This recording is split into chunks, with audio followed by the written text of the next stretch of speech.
Right, we're back. Again? Apologies for that. Connect somewhere along the line. The connection with Gordana Fabrice from head of group HR from Fortinova Group, about to give her session. That wasn't possible, but naturally we'll find a way somehow to pop that session in the program. I think I can imagine it'll be tomorrow at some stage, but I'll let you all know of when that will actually be. Right, we move over now we jump into the world of redesigning organizations, but not just any time, but naturally in these challenging times. It's one thing to adapt, to change when things get tough, which is what we've all done over the last 18 months or so. But actually taking that forward and really redesigning organizations in a completely different way with slightly different perspective is even more of a challenge indeed. But we're going to hear from someone now who's going to give us more insight on that indeed right now. So please welcome to our virtual playground right now the organization designer advisor Naomi at Stanford. Naomi. Hi, thanks very much for welcoming me, and it's great to be here. And hello. Hi, can you hear me okay? We can hear you, we can see you, all wonderful. And great, good. It's amazing. I look at these backgrounds, I look at where people are, and I'm intrigued by where you are. That wonderful wooden staircase we don't see too many of. Is that your home right now? This is my home. I'm in North London, and I'm delighted to be with you all. It's great. Fantastic. Okay, I'll let you go now. Any questions that come in from our viewers? What I'll do, I'll pop back in towards the end and ask those questions on behalf of the viewers. But in the meantime, right now, Naomi, over to you. Okay, great. Thanks very much. And hopefully you can see my screen. And if you can't see it, somebody will shout, "I can't see your screen." I'm going to put it into full screen mode from the beginning. And as you can see that I have a title, Redesigning Organizations in Challenging Times, and 20 minutes to give a talk on it. And that essentially was my first challenge. What on earth do I say about redesigning in challenging times in 20 minutes? Because it's a very, very short amount of time. A little bit about me, if you don't know who I am. I write books on organization design. I tweet about it regularly. I write a weekly blog on organization design. And the third edition of one of my books, The Economist book, is coming out in March 2022. And you can see there the title is Designing Organizations, Why It Matters and Ways to Do It Well. And I got a question last week from somebody saying you essentially got two sets of books, the Economist one, which has got the red flash, and the Routledge ones, which have got the R sign on the bottom. The practitioner ones are about organization design in the nitty-gritty day-to-day. The Economist ones give you a slightly higher level and are suitable for you as HR practitioners to discuss with your managers. So they have slightly different audiences, but cover much the same ground. And I've worked in multinational corporations and government corporations in the US, in Europe, and in the UK, where I am now. A little bit of the backdrop about challenging times. And I don't want to terrify you or depress you or make you feel, oh God, I'll never be able to solve all of these things. But if you look at this set of three columns, you'll see that you've got issues and challenges around three major areas of sharing our planet, the common environment, sharing our humanity, and sharing our rule book. And now look down to the bottom of the slide, and it says 2002. This slide was taken from a book, 20 Global Problems and 20 Years to Solve Them. And we are now just about 20 years later, and just start to think how many of these problems are solved.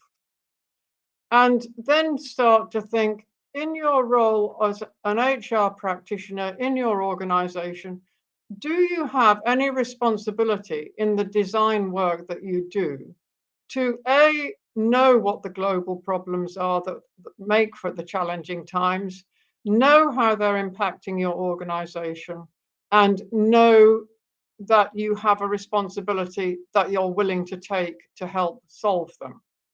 And that is a question I think all HR people who are doing organization design work need to start asking themselves. And if you take any one of these in any of the columns, you can start to ask yourself, what do I already know about this? Do I need to know more? Is it going to impact my organization? Is it already impacting my organization? And if you look at the first column, the global commons, which is the resources that we share, you've got things like water deficits, and you can start to think, is our organization using a lot of water? Is there a responsibility for us to think carefully about water use? And I remember one time a couple of years ago, I was visiting South Africa, where there was a very strong drought. And walking out of the aircraft into the airport, there were little signs everywhere telling people to save water. The airport's authority took it as their responsibility to redesign aspects of their organization to help with a water deficit there.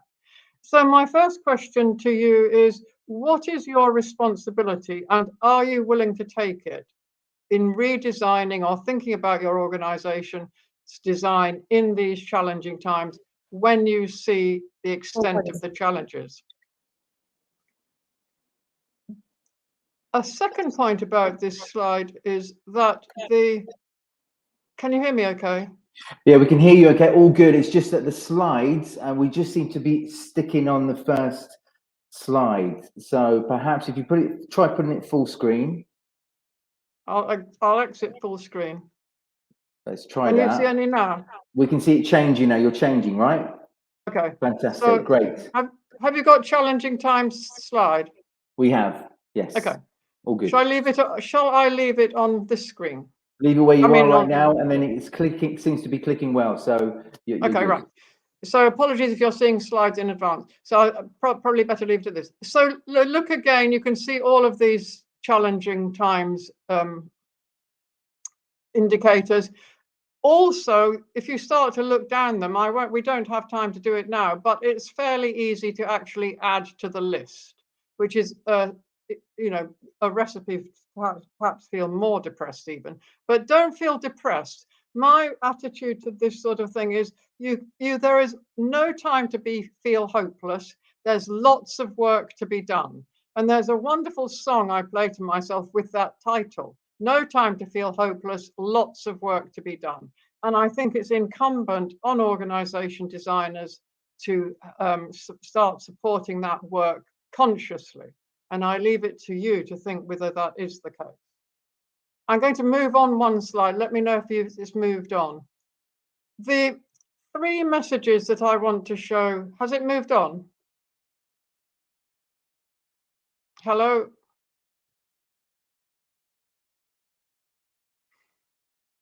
Have I lost you totally?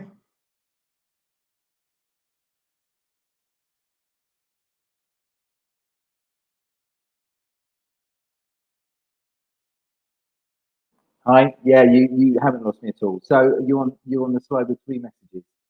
Yes. Can you see it okay? We can see it fine. Okay, great.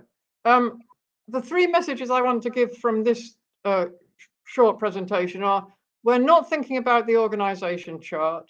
We are thinking about data and complexity, and you do need very specific skills to manage in this situation. If we begin with designing is not about the organization chart, and unfortunately, even after my several decades in organization design, I haven't managed to stop people thinking that organization design is about the organization chart. So I'll just repeat it one more time. Organization design is not about the organization chart. And if you start to think about an organization chart, and hopefully you can see this slide now, what the organization chart tells us and what it doesn't tell us. It does tell us certain things. So I'm not saying you do not need an organization chart. I am saying it doesn't tell us a lot of things that we need to know to deliver a properly designed organization. And it tells us things like hierarchy, and you can read down the list, the number of jobs, the number of job vacancies potentially, etc. What it doesn't tell us is how the work flows, how the work actually gets done, what are the relationships in doing the work, where does real power lie? And that is particularly interesting now, because real power in an organization does not necessarily rest with people who are senior in the organization. There are a lot of people in organizations with power who do not have a strong position in, or a high position in, the organizational hierarchy chart. You can also start adding to this list of what does the organization chart tell us and what does the organization chart not tell us. And when you're designing an organization, you really need to know very clearly how work is handed from one person to the next. What are the boundaries of the work? Who is accountable for what? How are the roles and workflows governed, etc. And all of those form part of organization design. When you're thinking about the organization design, you're thinking about the work first. What is the work? Who does it? What skills and activities do they need?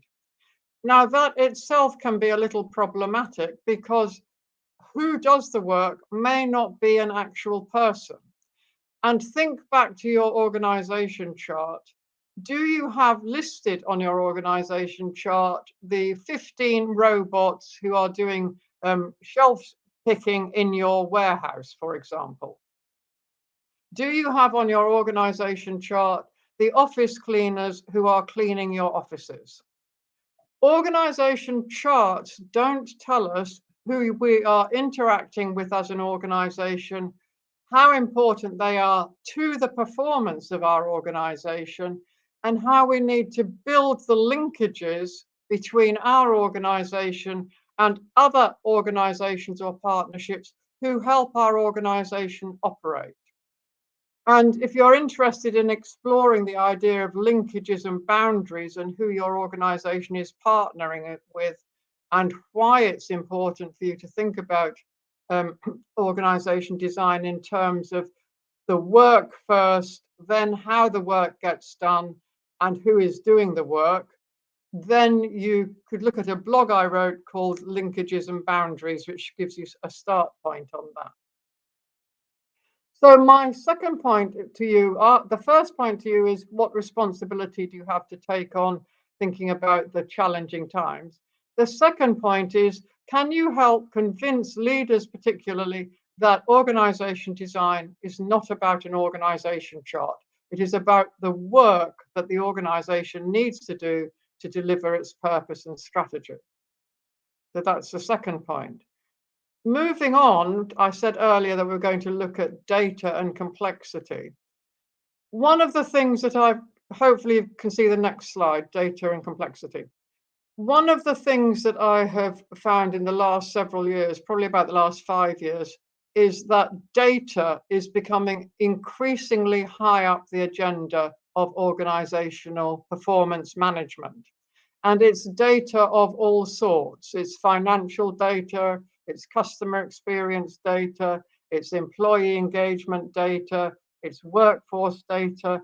And all of that data is giving a view of the organization. There are two questions around that data lake, essentially, as some people call it. One is, who is interpreting the data and how?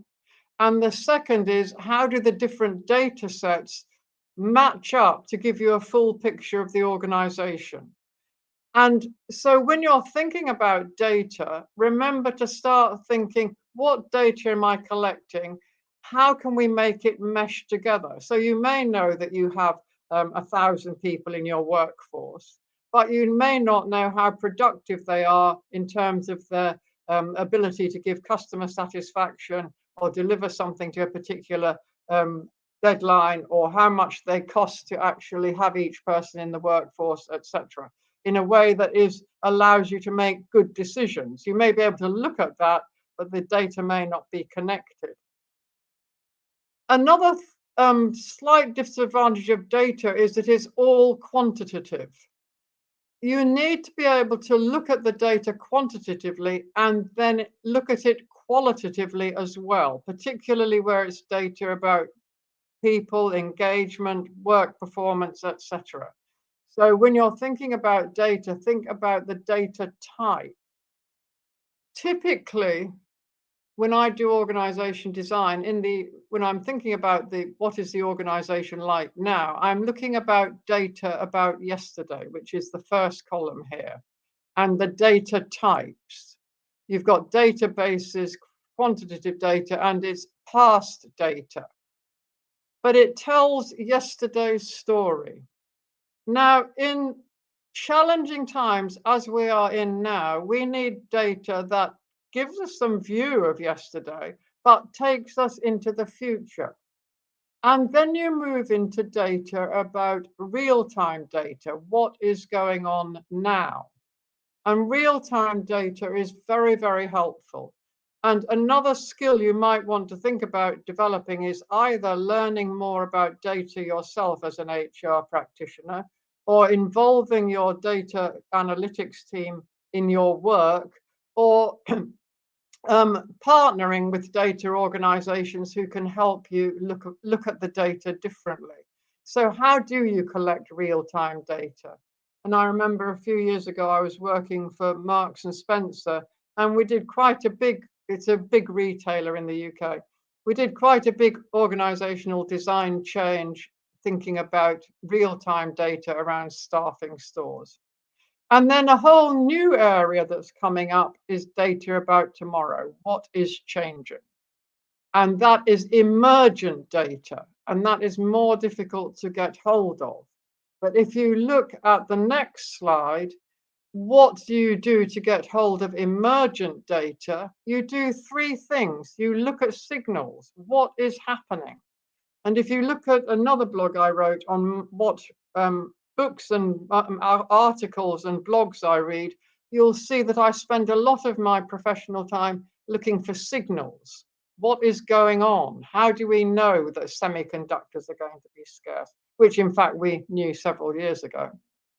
You look for patterns in the data, the quantitative data, the emerging data, and you try and make meaning out of it.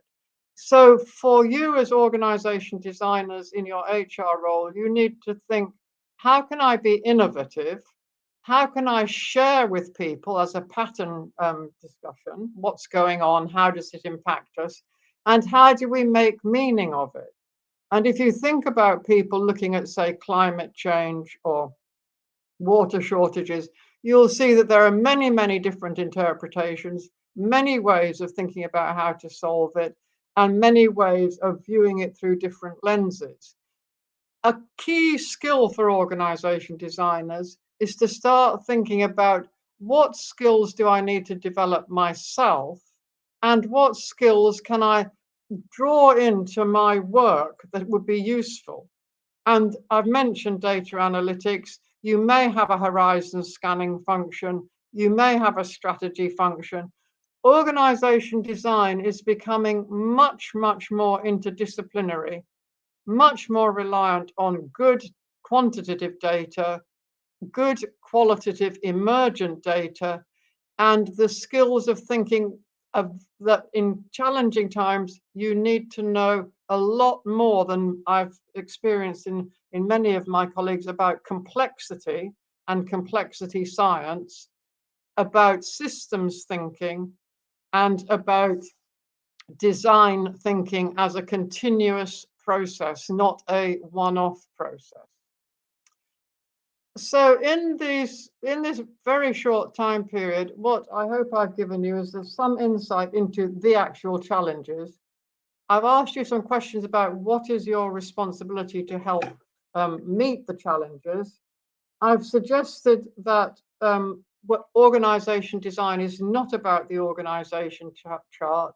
It is about good quantitative data and emergent qualitative data.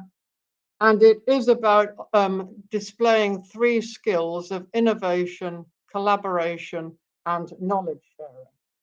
Now, if you have questions, feel free to contact me and I will try and answer them. Unfortunately, we don't have ability in this session to answer questions directly. So I'm now going to stop. I'm out of time. Thank you. Listen, lovely. I'm intrigued to hear. I'm going to ask you a question now, actually. So Okay. just in terms of those skills, so challenging times and the skills, the complex skills that we need to tackle this. I just want to hear from you. What are kind of the skills? I mean, we've heard a lot of them already over the last couple of days that we have to have more of the empathy side, really putting a highlight on really tapping into emotions and really helping people to share those emotions and listen to those emotions in terms of empathy. But what would you say was some of the sort of top skills that you've noticed in these challenging times that we really need to focus on? Well, I think being very aware of the context, and we have had a lot of practice in that over the last 2 years, essentially, having to really rapidly change the way we work, going into hybrid working, remote working, and so forth. So that ability to see what's going on in the context and then respond. But that for an HR person requires some level of influence and the courage and bravery to do that. Because often HR people are rightly so mired in the day-to-dayness, and they're not so easily recognized as being able to give insight into the bigger picture and what we need to pay attention to. Yeah, I was just going to say, yeah, it's really looking at that, trying to look at the bigger picture and then respond to that. Sometimes it's quite difficult because that's not the usual kind of thing. Correct. that HR professionals are doing. So it takes, I imagine, it takes a little bit of courage and a little bit of bravery, and Right. for them to say to themselves, okay, let's try this. Let's Yeah. try and go outside the comfort zone and see what happens. Exactly. Listen, thank you so much. It's You're been very welcome. intriguing. And again, those who are listening, if you're curious, you want to know more, it's certainly a topic, it's a theme that you'd like to develop a little bit more on. I'm sure if you reach out to Naomi, she'll be able to share with you, well, connect first and then start that conversation forward. So thank you so much for your expertise, but more importantly, thanks for your time. You're very welcome. I've enjoyed it. I hope your audience have. Thanks very much, and good luck with the rest of the week. Thanks so much. Thank you. I'm sure we have, definitely.